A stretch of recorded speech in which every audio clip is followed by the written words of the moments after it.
Adwaro nyisi ni hera muofu mineno ni. Hera muofu. Anera ni pok na ne. Adwaro nyisi ni omeya DJ. Anyisi ni hera muofu. Anera ni pok na ne. Hey. Ineno hera muofu.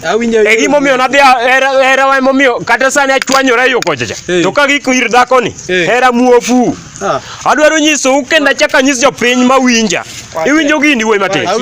Anyisi ni nyien moro wuok ogolo na thumba mora sana. Awa YouTube ka Nyawagire jaoda. Hey, iluongo ni Prince Toto. Wuod Migori. Hey. Omera nyieno golo na gik madhi. Thumbe makata ka bedo yos tawinjo kan gi moral. Mama ni chung malo iwinj gima winjo wacho no. Chungane sweetheart.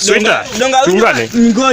Anyisi ni nyieno golo thumba serious, thumba trend e Migori kod aluora mande. To kendo trend e Kenya ka. Nyieno iluongo ni Onyami yama ikata jaodi ni hera muofu. Ineno ma. Hera ten ga muofu. Samoro nyalo bedo but en gima hera wagi Nyawagire to neno.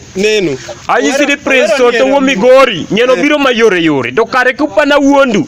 DJ wuoda tieno nyombolo le Magire. Dong tum na winjo kod dunya molo gada. Anyisi ni hera muofu. Bingena misi Toto. Tum no donje chunya ma oingo na kata moko ma ndalo moko ma yochi wuok ne dhi wercha.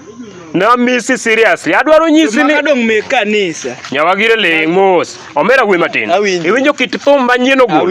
Iluongo ni Prince Toto kata Kiero wuod Migori. Thumno kendo nyisa. Ogolo thumba jo Kenya koponi dwaro winjo thumba weche thumba puonjo gimoro amora madhi thumba onge. Yani thumba trend e Migori kod aluora mare. To kendo trend nyaka outside of Kenya. Iwinjo kit kisungu madhumoro Nyawagire.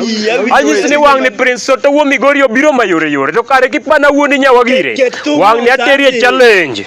Jowe tije gi mang'eny gidwa winjo ne Nyawagire linga mos. Anyisi ni ng'ani nyaka nyisi gima en. Anyisi ni Prince Toto wo Migori wang' ni obiro mayore. To kare joma nyocha upani ato an jodongo moti ok wanyal winjo angla. Anyisi ni wang' ni wabiro masirias kendo Prince Toto duogo na geno manyocha ongego. To kare kipana wuondi Nyawagire dosna mathis kit ngoma madwaro kelo. DJ